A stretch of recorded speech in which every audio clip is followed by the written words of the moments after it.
Dimples. At nagbabalik po ang Good Morning Kapatid. Ang pagtulong araw ay gawain mula sa puso, hindi sa bulsa. Hindi rin ito obligasyon, kundi isang kusang loob na pagpapakita ng malasakit at pagmamahal sa kapwa. At ito rin po ang nais ibahagi ng ating letter sender ngayong umaga. Dear Miss Dimples, isang mapagpalang araw po. Ako po si Annalyn Endrenal mula sa Batangas City. Nais ko pong ibahagi ang kwento ng asawa ko na si Adonis, isang jeepney driver na nagdadala ng hindi matatawarang kabutihan at kasiyahan sa mga pasahero niya. Sa kabila ng simpleng pamumuhay, hindi kailanman nawala ang kagustuhan niya na magbigay ng ginhawa sa iba, gaya ng pamibigay ng libreng sakay, pamaypay at mineral water sa mga PWD, senior citizen, buntis at marami pang iba. Maraming salamat po sa pagbibigay ng espasyo sa mga kwentong gaya nito. Naway magsilbing inspirasyon ito sa marami na sa bawat simpleng hakbang, may puwang para sa kabutihan. Lubos na gumagalang, Annalyn. Una, maraming salamat po, Ate Annalyn, sa pagbabahagi ng kwento ng iyong asawa na si Kuya Adonis. Sabi nga po nila, basta driver, sweet lover. Sweet giver pala. At ngayong umaga, kasama natin ang sweet giver ng Batangas City na si Tatay Adonis. Welcome po sa Good Morning Kapatid, Kuya Adonis. Good morning po, kapatid. Sa lahat po ng mga manonood. Taga saan po kayo sa Batangas? Sa Barangay Alangilan po, Batangas City. Batangas City po mismo? Yes po. Wow! Alam mo si Kuya Adonis po na dating seaman ay mahigit isang dekada nang pumapasada sa rutang Batangas City to Bawan. Nakilala siya hindi lang po bilang driver kundi bilang tagahatid ng malasakit sa pamamagitan ng libreng sakay para sa mga PWD, senior citizen, buntis at maging sa mga kalbo. Bakit naman, Kuya, sorry, nakita ko kasi si Kuya Benji. Mamaya tatanungin ko, at bakit pati sa kalbo po ay pwede. Okay, may palibreng mineral water pa siya para sa lahat ng kanyang pasahero. Kuya Adonis, okay, bakit mo naman naisip na gawin yon? Bakit libre? Kasi syempre, at the end of the day, may cost yan. Dahil syempre, imbis na ang isasakay mo, ay yung magbabayad, yung nasasakay mo ay nililibre mo pa. Paano mo yung nababalanse? Nababalanse ko po yung ma'am kasi po mahirap dahil may konti naman po akong kita ma'am. Kaya lang po binabalanse ko po yung kita ko at gusto ko lang talaga po magpasaya po ng mga tao sa komunidad, sa mga taong napapasaya ko po. Oo, kasi 2017 mo to sinimulan, bakit hanggang ngayon patuloy mo pa rin ginagawa? Kasi kung 2017, Kuya Adonis, ibig sabihin po ay bago pandemya, ginawa nyo na po. Ginawa ko po ito noong 2017 kasi ang mga comment po sa akin ng mga tao, sobrang blessed po sa akin mga positive comment po ng mga tao sa akin. Na na-inspire po sila, kay Kuya Adonis, ang bait mo naman, bakit mo ginagawa ito?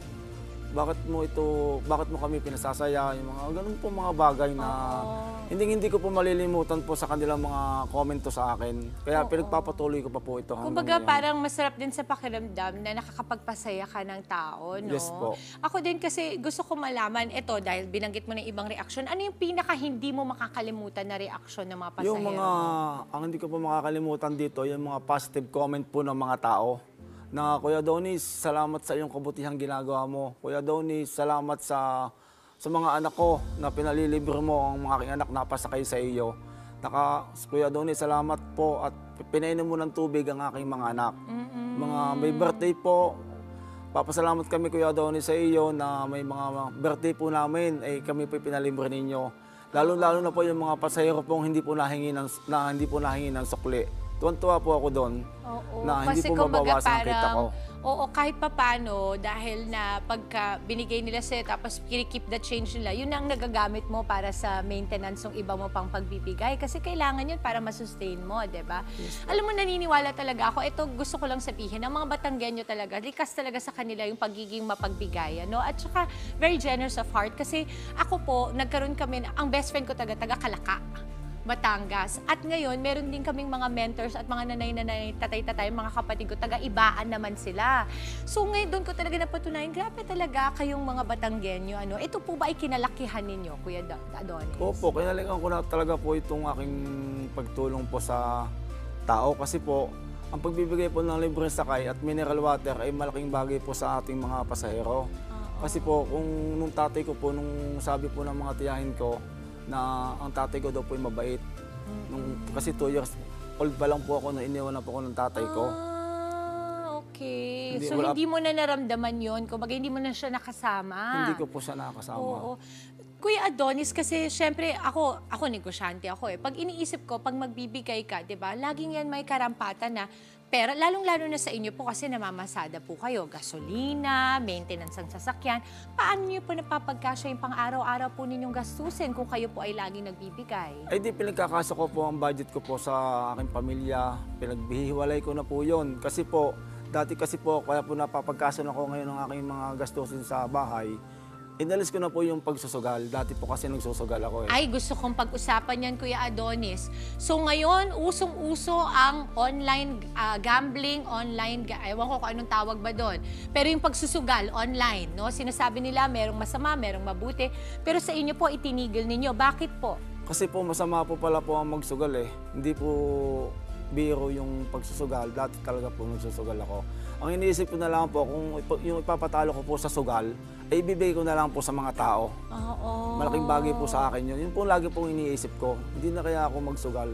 Tutulong ko na lang sa mga tao. Mabuti, Kuya Adonis, ay natanggal mo ang sarili mo doon kasi marami talagang na-addict na dyan at hirap sila. Meron ka bang mensahe sa kanila, lalong-lalo na kayo po ay jeepney driver? Siyempre, maraming nakaka-relate po dyan.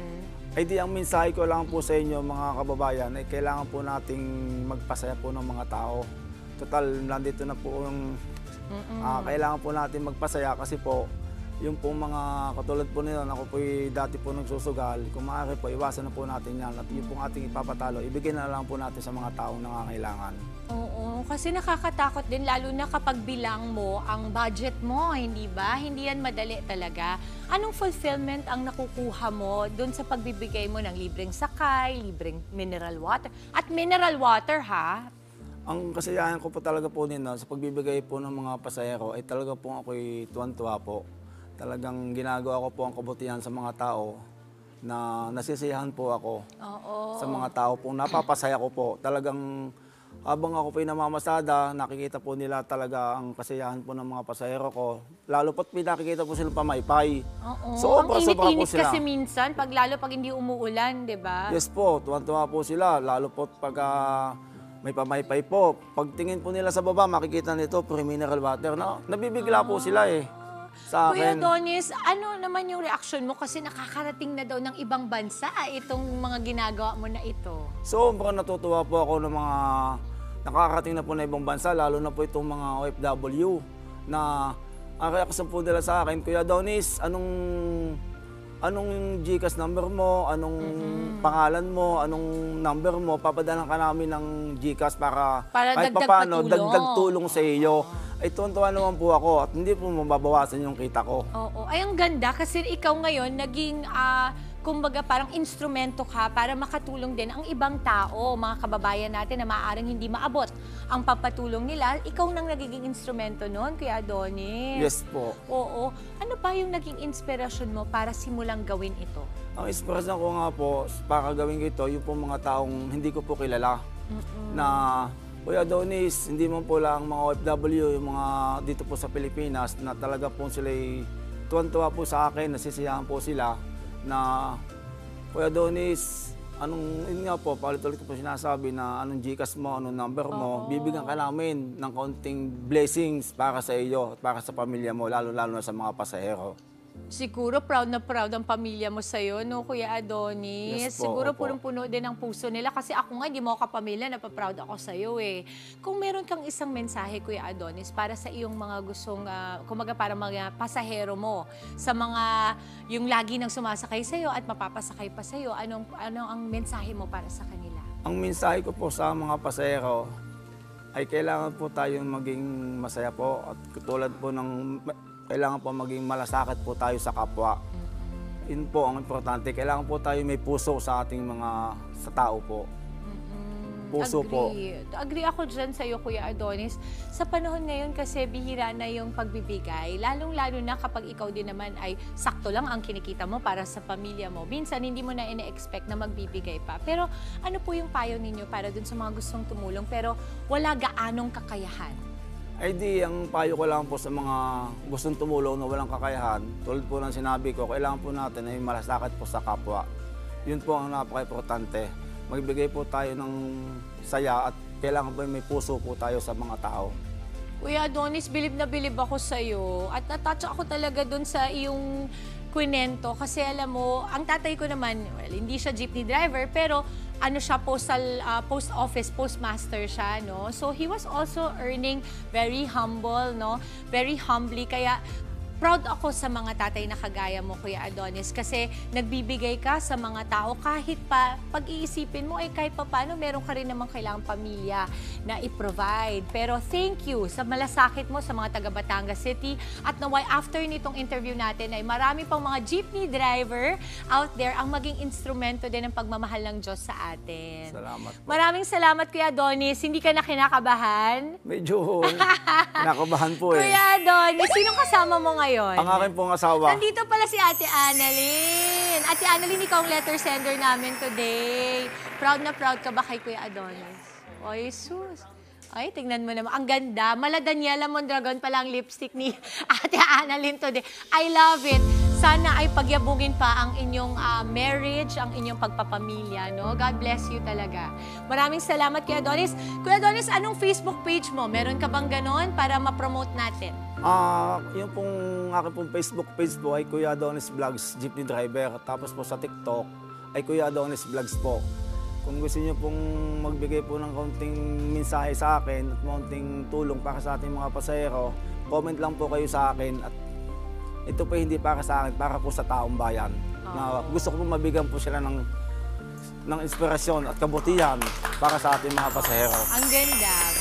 Maraming salamat, Kuya Adonis. Bilib na bilib ako sa'yo. Talagang kapag nakakakilala ko ng taong katulad mo, nare-restore talaga ang faith ko in humanity. Thank you. Thank you so much, Kuya Adonis.